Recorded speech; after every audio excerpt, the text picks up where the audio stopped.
Les crabes des cocotiers sont une espèce de crabes ermites, étant le plus grand arthropode terrestre du monde.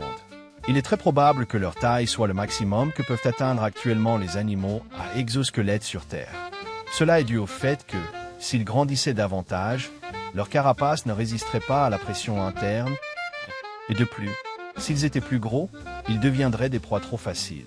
C'est une espèce qui habite les mers de l'océan Indien et le centre de l'océan Pacifique, restant dans les limites du tropique du Cancer et du tropique du Capricorne. À l'âge adulte, leur vie se limite exclusivement à la Terre, l'île Christmas étant l'endroit où ils sont les mieux protégés et répartis. On les trouve largement dispersés dans les palmiers à coco, mais ils restent isolés sur les îles lorsqu'ils atteignent leur forme adulte. Ce sont des invertébrés de grande taille qui constituent leur propre genre, Birgus, en lien avec d'autres genres de crustacés. Leur nom latin signifie voleur. Pendant longtemps, ils ont été décrits et nommés de différentes manières. En effet, ils ont été mentionnés par Francis Drake et William Dampier. Et si vous connaissez un peu d'histoire, vous saurez que ces deux personnages étaient des pirates. Comme mentionné précédemment, il s'agit d'un invertébré, le plus grand arthropode et crustacé terrestre du monde à ce jour. Leur taille peut varier en fonction de leur alimentation et de l'endroit où ils se trouvent, pouvant mesurer entre 40 cm et 1 mètre de longueur et atteindre un poids allant jusqu'à 4 kg. Beaucoup pensent probablement que leur goût est similaire à celui du homard, et il doit y avoir une part de vérité là-dedans. Ce sont des décapodes, avec un corps divisé en une section avant possédant 10 pattes et un abdomen, très semblable à ce que présentent les arachnides. Cependant, ils se distinguent par le fait que les deux premières paires de pattes possèdent de grandes pinces, la gauche étant plus grande. C'est une caractéristique commune à la plupart des crabes ermites, tout comme les deux paires de pattes suivantes, qui sont également grandes et puissantes, avec des extrémités acérées leur permettant d'escalader verticalement les palmiers et les rochers. La quatrième paire de pattes est dotée de petites pinces qui, chez les larves et les jeunes, leur servent à s'accrocher aux coquilles et aux écorces de noix de coco. Chez les adultes, ces pattes sont utilisées pour grimper. La dernière paire de pattes remplit une fonction différente. Chez les femelles, elles servent à porter les œufs, et chez les mâles, à l'insémination lors de la reproduction. C'est également dans cette partie du corps que se trouvent les organes respiratoires, que nous expliquerons plus tard. Ces crabes présentent une large gamme de couleurs, allant de l'orange rougeâtre au bleu violacé. Cela est principalement dû aux gènes de leurs ancêtres. Comme chez les humains, la teinte de la peau varie en fonction de la région, et ces gènes sont transmis à la descendance. Dans le cas des crabes des cocotiers, comme ils ont tendance à rester sur la même île et à s'y reproduire, leur descendance hérite des couleurs prédominantes de la région.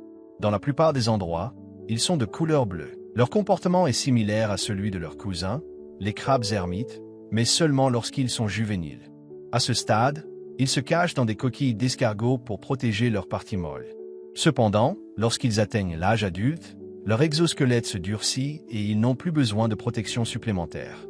Afin de ne laisser aucun point vulnérable, ils replient leur abdomen. Ils muent leur exosquelette une fois par an, ce qui leur permet de continuer à grandir et d'atteindre leur taille colossale. Pendant ce processus, ils deviennent extrêmement vulnérables, raison pour laquelle ils creusent un trou dans le sable d'une profondeur allant jusqu'à 1 mètre, où ils restent cachés entre 1 et 3 semaines jusqu'à ce que leur nouvelle carapace durcisse. En fonction de leur taille, cette période peut être encore plus longue. La reproduction de cette espèce est très similaire à celle des arachnides. Le mâle possède des spermatophores sur ses pattes et dépose leur contenu sur l'abdomen de la femelle, qui s'ouvre au niveau de la région du troisième couple de pédipalpes, où s'accumulent les œufs. Ceux-ci sont fécondés puis déposés dans des fissures ou terriers près du rivage, dans des zones où la marée est haute. Malheureusement, il n'existe pas d'informations exactes sur la période d'incubation, mais on sait qu'elle a lieu en octobre et que la ponte se produit généralement la nuit en raison de la montée de la marée. Lors de l'éclosion, la femelle libère les larves dans l'océan, où elle consomme les coquilles des œufs non fécondés ou de ceux dont le développement n'a pas abouti. Les larves passent par plusieurs stades. Le premier, appelé zoé, subit 5 mues au cours d'un processus qui dure entre 25 et 33 jours. En atteignant le stade glaucotoé, elle se dépose sur le sol, trouve une coquille et marche jusqu'à la terre la plus proche. Finalement, elles quittent l'océan pour ne jamais y retourner de leur propre gré. Elles atteignent la maturité sexuelle à l'âge de 5 ans, ce qui en fait l'un des crustacés les plus longs à parvenir à cet état. À ce stade, elles subissent un changement radical dans leur respiration. elles ne peuvent plus nager ni respirer dans l'eau. Elles développent un organe spécial, une sorte de branchie pulmonaire ou poumon bronchial, similaire aux branchies des autres crabes, situé derrière le céphalothorax. Cet organe leur permet d'extraire l'oxygène de l'air, fonctionnant comme un intermédiaire entre les branchies et les poumons. Cependant, ils présentent une limitation. Ils doivent maintenir une certaine humidité dans cette zone. C'est pourquoi ils ont l'habitude de mouiller leur céphalothorax avec leurs pattes. Lorsqu'ils sont jeunes, ils possèdent des branchies qui leur permettent de respirer sous l'eau, mais celles-ci s'atrophient avec la croissance. S'ils ne parviennent pas à sortir sur la terre avant que cela ne se produise, ils meurent. Cette espèce a une espérance de vie de 40 à 60 ans, atteignant sa taille maximale au cours de cette période. Elle est considérée comme l'un des invertébrés les plus longs vivants de la planète. Ils possèdent un bon sens de l'odorat et sont omnivores. Ils se nourrissent de cadavres, d'autres animaux, d'œufs de tortues, d'oiseaux et de feuilles, bien que leur régime alimentaire repose principalement sur les fruits, en particulier les noix de coco et les figues. Leur nom le révèle. Ils grimpent aux palmiers et utilisent leurs puissantes pinces pour couper les noix de coco, les laissant tomber au sol pour les briser ou arrachant leur coque et les perçant pour en extraire la pulpe. Ce comportement est unique dans le règne animal et dans de nombreux cas, ils répètent l'action plusieurs fois jusqu'à atteindre leur objectif. Déterminer leur population actuelle est compliqué, ce qui empêche leur inclusion dans un critère spécifique de l'UICN. Un grand nombre de jeunes vivent dans la mer et de nombreuses zones de distribution sont inaccessibles, en particulier sur certaines îles. Dans certaines régions, l'espèce est abondante, tandis que dans d'autres, elle est rare ou même éteinte, comme en Australie, où l'on pense qu'elle habitait autrefois la côte. Sa reproduction complique la recolonisation des îles où elle a disparu, car elle ne peut pas se déplacer facilement d'une île à l'autre. La principale cause de son déclin démographique est l'action humaine, car elle est chassée pour sa consommation, étant considérée comme un mets délicat similaire au homard.